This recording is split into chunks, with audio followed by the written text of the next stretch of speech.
I did not make a sound. I stood in the hallway with my hand pressed flat against the wall, the way I used to steady myself when my knees ached after a long shift, and I listened to my daughter-in-law tell my son exactly what she thought of me. "She can't stay here, James." "I'm sorry, but I didn't sign up to be a nurse." There was a pause. I held my breath. "She's your mother," my son said. "I know whose mother she is. And I'm telling you, if she stays in this house after what the doctor said, everything changes. Everything. I can't do it. I won't." Another pause. "Longer this time." "Okay," my son said. "Just that. One word." "Okay." I did not cry. I walked back down the hall to the guest room, the room they'd redecorated when they asked me to move in 18 months earlier, the room with the yellow curtains I'd never liked but never mentioned, and I sat on the edge of the bed. Outside the window, the oak tree in their backyard was losing its leaves. I watched one fall. Then I picked up my phone and opened my banking app. I had a little over $1.2 million in my investment account, another $340,000 in savings. The house I'd sold in Raleigh 3 years ago had left me comfortable in ways my children never fully understood, partly because I'd never seen the need to explain myself to anyone. I was 67 years old. I had just been diagnosed with early-stage Parkinson's, and my son had just said, "Okay." I set the phone down on the nightstand and looked at the ceiling for a long time. "My name is Lorraine. No, wait. I need to start further back because none of this makes sense without the beginning. My name is June. That's not right either. Let me just tell you who I am. I taught high school English for 31 years in Durham, North Carolina. I retired at 62, took the pension, sold the house my late husband Warren and I had lived in for 26 years, and moved into a smaller place in a 55-plus community in Cary. I had a garden. I had book club on Thursdays. I walked 2 miles every morning along a path that wound through a stand of loblolly pines, and most days that walk was the best part of my life. Warren died of a heart attack when he was 58. That was 9 years ago now. We had 2 children, my son James, who lives in Charlotte, and my daughter Bet, who lives in Portland, Oregon, and who I speak to every Sunday without fail. James called me in the spring of the year I turned 66. He said he and his wife, I'll call her Nicole because that's her name and I've stopped softening things, had been talking. He said they had the space. He said the kids, my 2 grandchildren, were growing up so fast and didn't I want to be there for it. He said it made more sense financially. He said a lot of things, and I listened to all of them, and in the end I said yes. I should have asked more questions. I know that now. But when your child reaches toward you, you reach back. That's the first instinct. That's the one that overrides everything else. I sold my place in Cary in September. I made a clean profit. I moved into their guest room with the yellow curtains and told myself it was the beginning of something good. The first few months were fine. Better than fine, some days. I made breakfast on Saturday mornings, and my grandson Oliver would sit at the counter and tell me about his week with the kind of earnest, unprompted honesty that 8-year-olds have before the world teaches them to edit themselves. My granddaughter Maya was 12 and already pulling away from everyone, that age, that particular kind of withdrawal, but some evenings she'd come sit near me while I read, not talking, just near. And I understood that. I'd always understood that. I helped with school pickups when Nicole had work calls that ran late. I helped James prep for a presentation he was nervous about, sitting across the dining room table from him the way I used to sit across from my students, going through his notes, asking him the hard questions so he'd be ready for them. He got the contract. He took Nicole out to celebrate. I watched the kids and made pasta and helped Oliver with a math project about state capitals. I didn't mind any of it. I want to be clear about that. I'm not telling you this to build a case. I'm telling you this to build a case. I'm telling you because context matters and because the help I gave was given freely. I wasn't keeping score. I never kept score with my children, but Nicole was keeping score, just not the same score I was keeping. It started small. She began scheduling things on weekday evenings without mentioning them to me, dinners with friends, a yoga class, a work event, and I would realize at 5 in the afternoon, when I was still in the middle of something, that dinner wasn't happening and the kids needed to be fed and bathed and put to bed. I did it. Every time I did it. I told myself she was busy. I told myself this was what family did. Then she stopped asking me to do things and simply stopped doing them herself, which amounts to the same thing in a household with 2 children and a grandmother with a bad left hip and too much courtesy to complain. I noticed. I am 67, not stupid. I noticed the way she'd look past me when she talked, the way she stopped including me in plans, not just once but routinely as a matter of habit, the way she'd say, "We're going to the Hendersons this Saturday," and the "we" very clearly did not include me.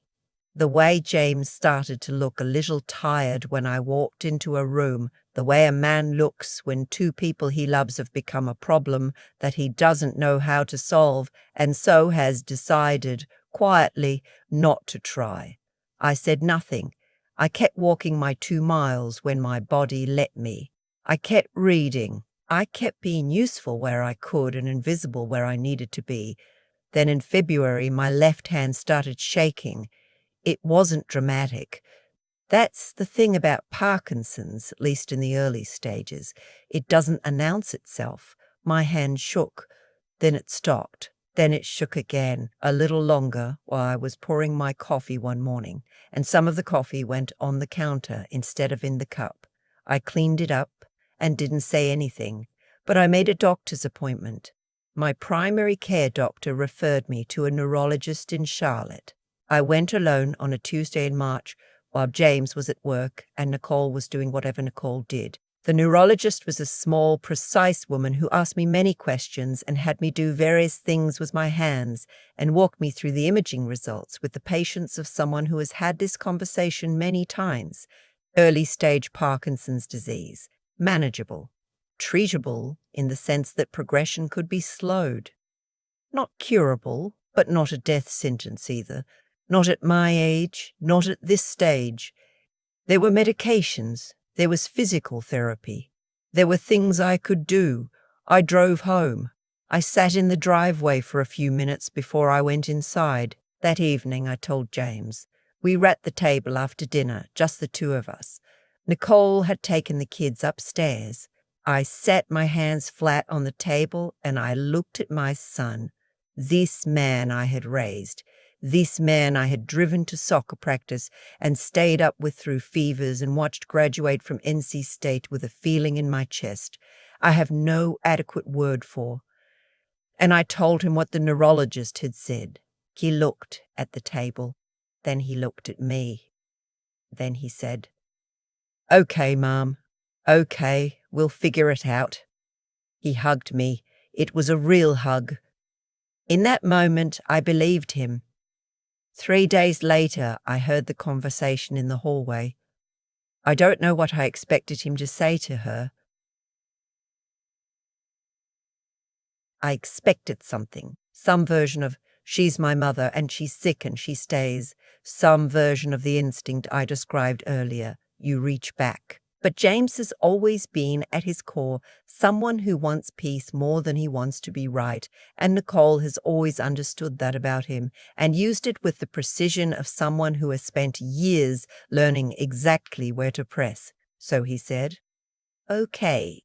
And I sat on the edge of the bed with the yellow curtains and I made my own decision. I did not tell them that night. I did not pack. I went to breakfast the next morning and poured my coffee carefully and listened to Oliver talk about a book he was reading for school and told him it sounded interesting, which it did. I helped Maya find her field trip permission slip, which had slipped behind her dresser. I loaded the dishwasher, and then I made some phone calls. My financial advisor is a woman named Carla, who has managed my money since Warren died and who is one of the sharpest people I know. I called her first. "I'm making some changes," I told her. What kind of changes? She asked. The kind where I stop waiting for things to be different than they are. She understood. Carla always understands. We talked for 40 minutes about restructuring, about a trust, about a property search. By the time I hung up, I had a plan, not a full plan. Plans take time, but the shape of one. Then I called my daughter Bet. Bet is 3 years younger than James and lives in Portland with her husband and a large, opinionated rescue dog named Carl. She picked up on the second ring, and I told her everything, and there was a silence on the line. And then she said, very quietly, "Mom, come here." "I'm not running anywhere," I said. "I know," she said, "but you know you could." I did know. It helped more than she realized to be reminded.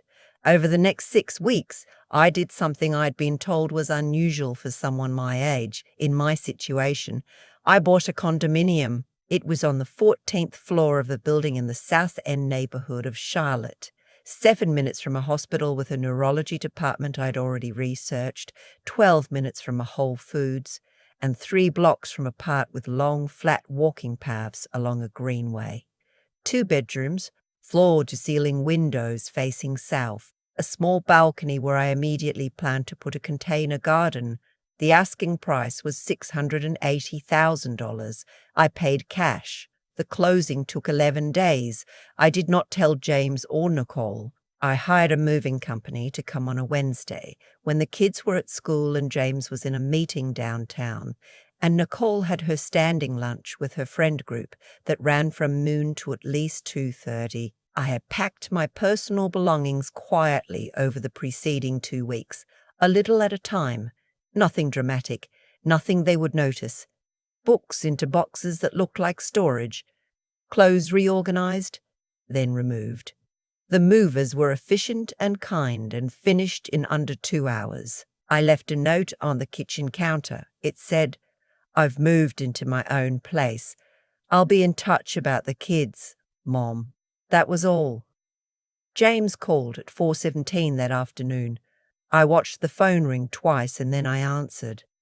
"Mom, what? Where are you? What happened?" "I found a place," I said. "I'm settled. You can't just... Mom, we need to talk about this. You have Parkinson's.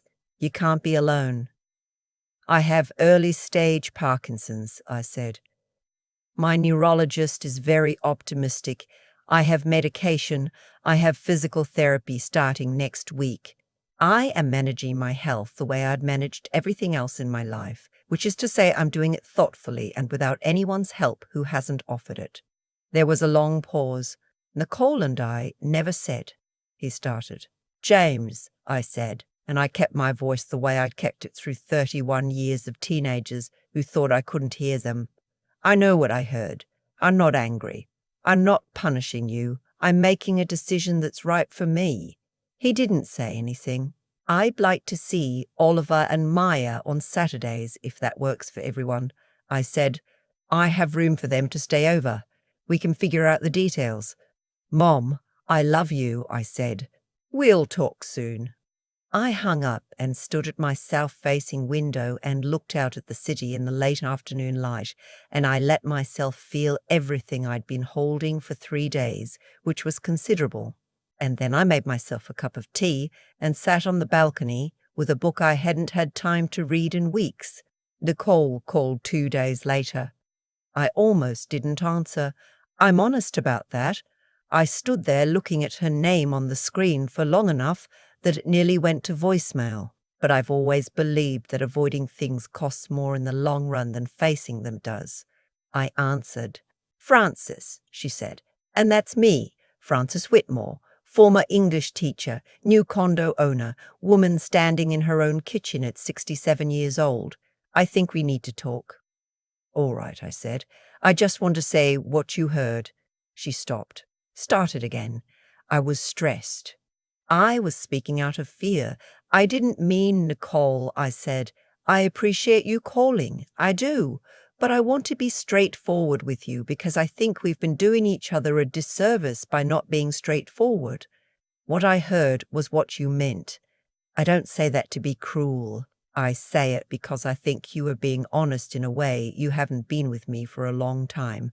And honesty, even when it stings, is something I've always respected. Silence. I'm not trying to punish James, I said. I'm not cutting anyone off. But I want you to hear me. I am not a burden to be managed. I am his mother. I am those children's grandmother. I raised a son who is, at his core, a good man, and I intend to maintain a relationship with my grandchildren, and I would like, if it's possible, a real one with you. But that requires honesty on both sides. So I'll ask you directly, do you want that? Or is it easier for everyone if I stay at a distance? Another long silence. I heard her breathing. I don't want you at a distance, she said finally, and her voice was different, smaller, more real. I was scared. I'm still scared. I didn't know how to say that. That, I said, is something I can work with. It wasn't a fairy tale after that. I want to be clear. James and I had a longer conversation the following week in person at a restaurant near my building, because I wasn't ready to have him in my space yet, and I think he understood that. We talked for 2.5 hours. He cried, which I hadn't seen him do since Warren's funeral. He said he was ashamed of himself. He said he didn't know what to say when Nicole talked to him that way, that he'd never known, that he'd spent most of their marriage trying to keep a peace that kept requiring more of him to maintain. That's a problem you need help with, I told him. Not from me, from a professional. He nodded. He already had a name, he said. A therapist. He'd been thinking about it for a while.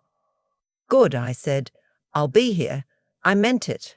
I meant it not because I had forgiven everything in that restaurant, not because 2.5 hours of conversation undoes what a single word in a hallway does to a mother's heart, but because James is my son, and I raised him to be capable of better. And I believe he is. That belief has to mean something. I've decided to let it mean something. Nicole and I have coffee on the 3rd Thursday of every month. It's still careful sometimes. There are things we step around, but it is real in a way that our relationship never quite was before, which I suppose is something. Oliver comes to my condo on Saturdays. He likes the balcony. He started bringing his chapter books, and we read in parallel in the afternoon sun, companionable and quiet. And I think about all the Saturdays ahead of us and feel something settle in my chest. Maya texted me last month, unprompted, to ask if she could come over on a Friday after school. She sat on my couch and told me about a situation with her friend group at school, something complicated and layered and 12-year-old, and she looked at me while she talked the way you look at someone when you need them to hear you without fixing anything. I heard her. I didn't fix anything. When she left, she hugged me in the doorway and said, "Thanks, Grandma." And I said, "Any time, baby." And I meant that too. There's one more thing I should tell you. Before any of the conversations, before the coffee with Nicole and the restaurant with James, before Oliver and his chapter books, I made an appointment with my estate attorney. I set up a trust. The beneficiaries are Oliver and Maya, not James, not Nicole, the children. I didn't do it out of cruelty. I did it out of clarity. My grandchildren's futures are not contingent on whether their parents find their way. My love for Oliver and Maya has no conditions attached to it, no behavior requirements, no moments of passage that have to be atoned for. They get the trust because I love them completely and separately from anything that has happened between the adults in their lives. James knows about the trust. I told him myself. He was quiet for a moment, and then he said, "That's fair, Mom." And I hope, he understood what I was telling him, that love and money are two different things, and I've always known the difference, even when other people in my life have confused them. I also donated $30,000 to the Parkinson's Foundation in Warren's name. I think he would have liked that. I think he would have liked the condo too. The way the light comes in through the south windows in the afternoon, the way the city stretches out below, the way you can see all that life happening at once. My hand still shakes sometimes. I have learned to set my coffee cup down before it gets bad. I have learned the rhythm of my medication, the particular tiredness that comes before a hard day, and what I can do to push back against it. My physical therapist is a young man named, well, I'll keep his name to myself, but he is patient and funny and does not treat me like I am fragile, which is the most important quality in anyone who works with me at this stage of my life. I walk every morning along the greenway. The leaves are coming back now. There are dogs and strollers and people in their 20s with coffee cups and wireless earbuds. And I walk among them and feel, for the most part, like exactly what I am, a woman in her late 60s who has been through a number of things and come out with her dignity intact. That matters to me. Dignity. I spent 31 years trying to teach young people that their words had weight, that the choices they made about how to treat others would follow them in ways they couldn't always predict. I don't think any of them fully believed me at 17.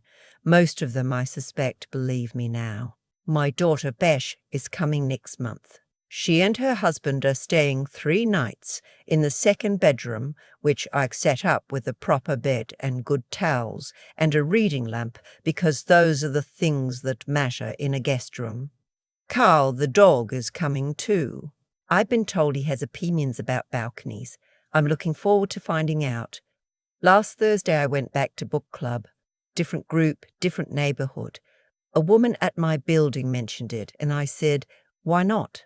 We read a novel about 3 sisters and the things they inherited from their mother without realizing it, and afterward we had wine and talked for 2 hours about inheritance and what it means, and I didn't say much, but I listened, and I thought about yellow curtains and one word in a hallway, and a boy who brings his books to read in the afternoon sun. I closed the balcony door when I got home, turned off the lights one by one, and stood for a moment in the dark living room with the city lit up behind the glass.